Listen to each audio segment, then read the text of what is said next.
fellow gardeners. Well, we're back with you with part number 2 of our 4-part series that we're talking about problems we have with growing in this world. You know, it's not a perfect world, so we have to have problems with bugs, with grasses, diseases, everything like that, nutrients. So anyway, we're going to talk today about blossom end rot. There is so many people having problems with blossom end rot now, and as we talk to them about it and we check with them, some of them says yes, they put the gypsum in, they put the sea mineral in, but I'm going to tell you, when it gets hot and starts drawing a lot of moisture, those plants do, requiring a lot of moisture, they have a problem with enough of moisture going up that stem to take care of all those big leaves. So one thing you can do is take those bottom leaves, let's talk about a tomato, that's the most susceptible one there is.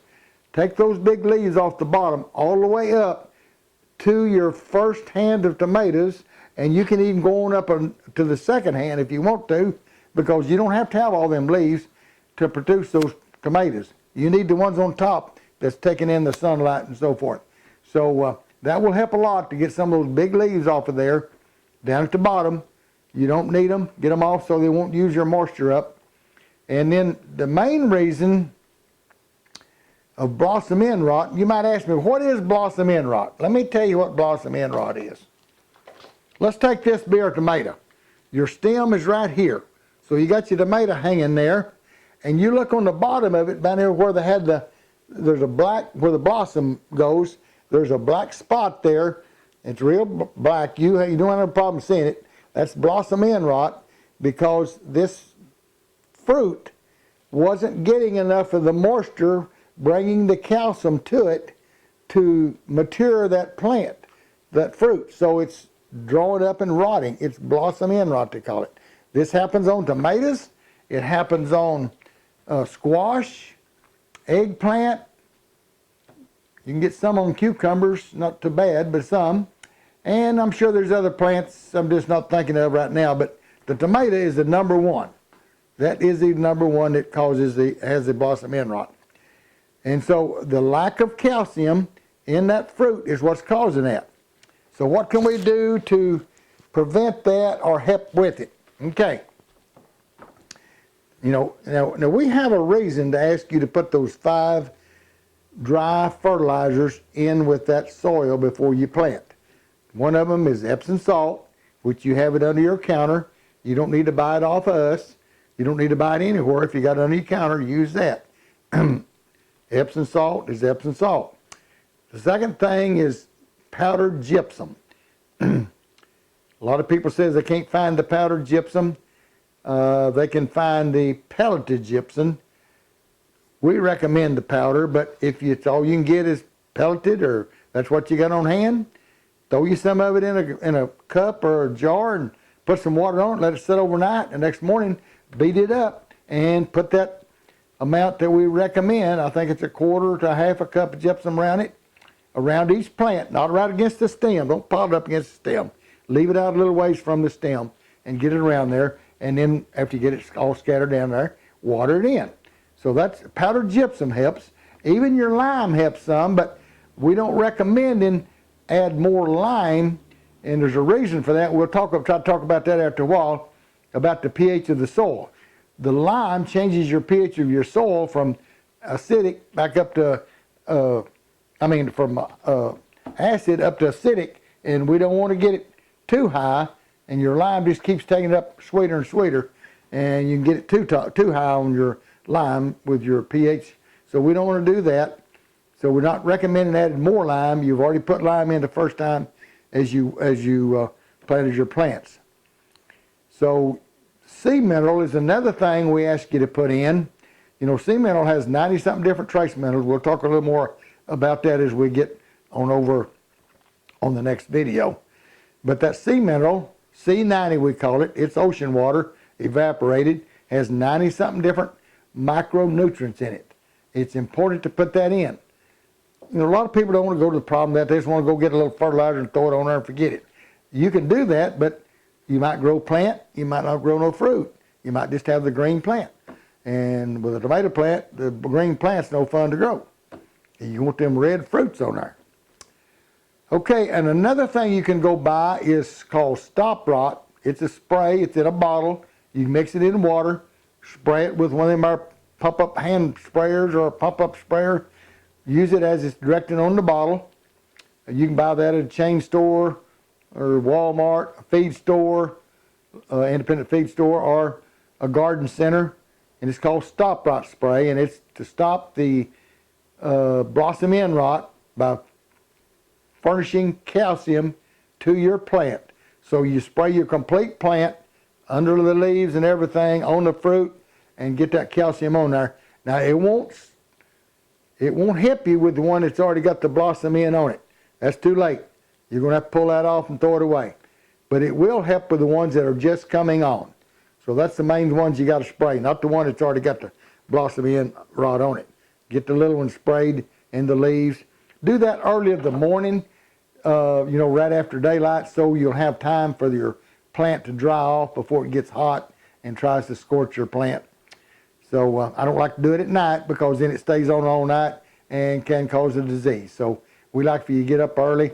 Another good reason to rise early and get out there where the the light is just coming on at daylight, and spray those plants and let them get dried off before the sun comes up real hot.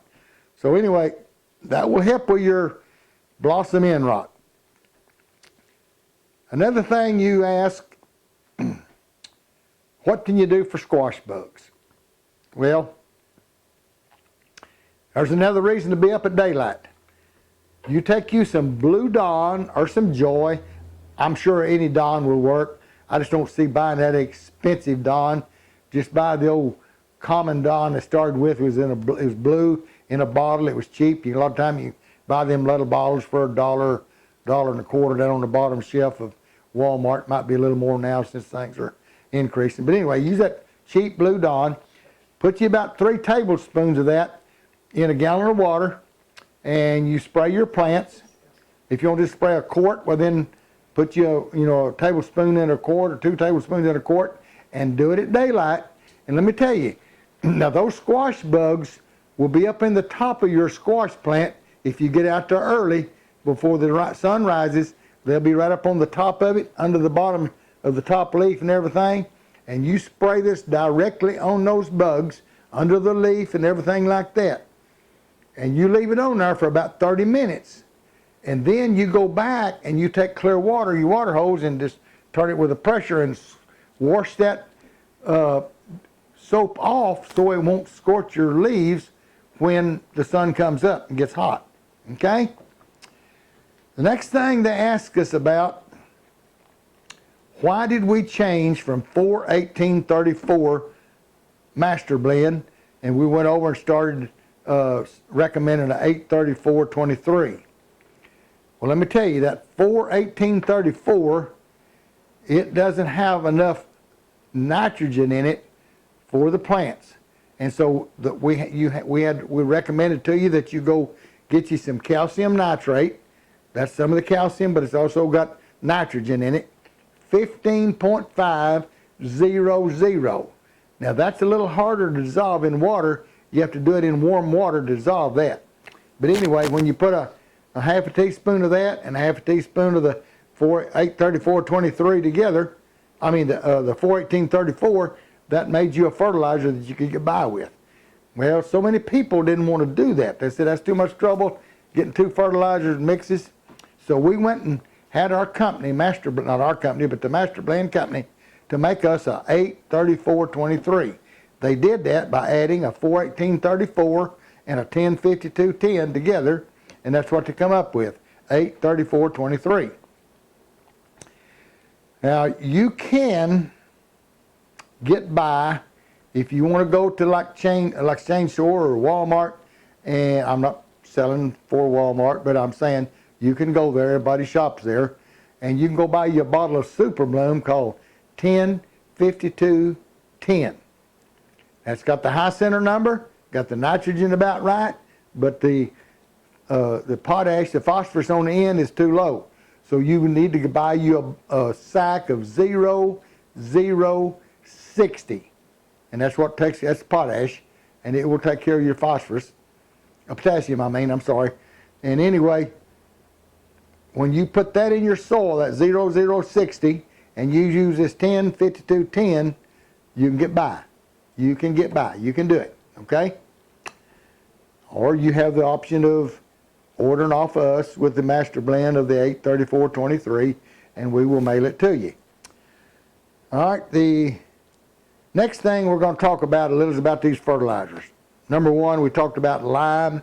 I told you it changed your pH. Let's talk a little bit about pH. The pH of the soil is the alkaline and acidic scale. From alkaline is 7. Acidity is down here around 4, 3 and 4 on down. Anyway, most plants want to be right below that 7 at like 6.2 to 6.6, somewhere in that range. Now there's exception to that rule. I know there's blueberries, there's azaleas, and hydrangeas. You want them growing in acidic soil, and so they need to be down here at the 5.2, 5.4, 5.6 range. Now, you need you a meter, a pH meter. Now this is one somebody sent me as a gift. It's a little, inexpensive one, and it's got a deal that you can check moisture over on that away. You put it back over on pH, and you just stick it down in the soil, and it will tell you, read you up here on your gauge, what your pH is. And like I say, you want that pH at around 6.2 to 6.7 for most all plants except the acid-loving plants, blueberries, azaleas, and hydrangeas. And then you want it down around 5.2, 5.4, 5.6 at the most. Now, how do you get, I told you put lime in to sweeten your soil to make it alkaline up here to get it to where you want it this range. If you want it down here for the acidic loving plants, either put you some dusting sulfur on your soil and water it in. You can add vinegar. Vinegar is not as good as dusting sulfur. We recommend dusting sulfur, but we recommend you buying you one of these little pH meters. Now you say, well, where do you get them? Well, listen, Google pH meter, and there will be hundreds of them come up. Now, you can get one. We have another one we're selling down there. I think cost about $29.95. It's a little yellow and green top up here. Looks about like this, I think, with one stem. And you could buy it for, on there, you'll see it on there for $29.95. This one here probably sold for maybe $19.95. I don't know. But anyway, we thank you for the customer that sent us this. We don't ask for gifts. And we'd rather you not send us gifts, but if you insist, I know it's more blessed to give than it is to receive, so we have to allow you to have some blessings if you do see one. We're not going to send it back to you. We'll keep it, appreciate it, and use it. And while we're talking about gifts, we just received in the mail this morning, this is a jar opener for one of our dear friends that follows us over in, she's on the Tennessee-Kentucky line, somewhere over there. I've never met her, just talked to her on the phone a lot. She's been a wonderful lady to send us gifts. We ask her don't do it, but she still insists she wants to do it. And so I can't stop her from getting a blessing if that's what she wants to do. She sent us an air fryer here a while back, and I'll tell you what, half the food we eat comes out of that air fryer anymore. And we thank her for this here jar opener. It's got one for small jars and for big jars. And we're going to put it in our camper and take it camping with us as we go head up to the northwest of the Oregon and Washington states. We'll have it in our little camper, and we'll use it every time we have to open a jar. So thank you again. You know who you are. We also want to thank the gentleman that sends us the yellow tomato seeds. He sent us several thousand. We've given all of them out. We're now to we're selling. We're giving the gourd seeds away that the kindergarten daycare school up here in close to Arkansas, Missouri line They sent us a bunch of these seeds. Bless their dear hearts, little friend. They're so pretty and beautiful. They're doing their little gardening. They're just 4 and 5 and 6 years old, and they picked all these seeds out of these gourds and brought them to us. And you can get some of those seeds by sending us a self-addressed envelope to the garden center at Leon's Greenhouses, 103 Highway 70B in Kingston, Oklahoma, 73439. And we get that envelope, we'll stick you some seeds back in there and send them to you. Now we expect you to, when you raise those gourds, you send us some of those seeds out of one of the biggest gourds you get and send them back to us at the end of the season, so we'll have more gourd seeds to give away next year. We don't want to just ask these young children to do all of our gourd harvesting for us. We want you to help us some too, and then we can hand them out to these other kids and other grown-ups all over the world, and they can grow them some birdhouse gourds too. So anyway, we want to thank you for that, and you can order some of those. If you don't want to send me a self-addressed envelope, just call Sherry at 580-564-2166, and she will pay we will pay the postage getting them to you. It gets expensive sometimes, doing about hundreds of them a day. Do what, Judy? Repeat that. Okay, the phone number to Sherry is 580-564-2166, and either Sherry or Shirley will answer. They'll get you those seeds to you, and you still got time to put them out, grow those big old birdhouse gourds, and then when they dry, take some of those seeds out as you clean that out for the birds for the next spring, and send us some of those seeds back. We will appreciate it. We're not going to call the police and have you put in jail if you don't send us some back, but it's just on the honor system, and we thank you for that.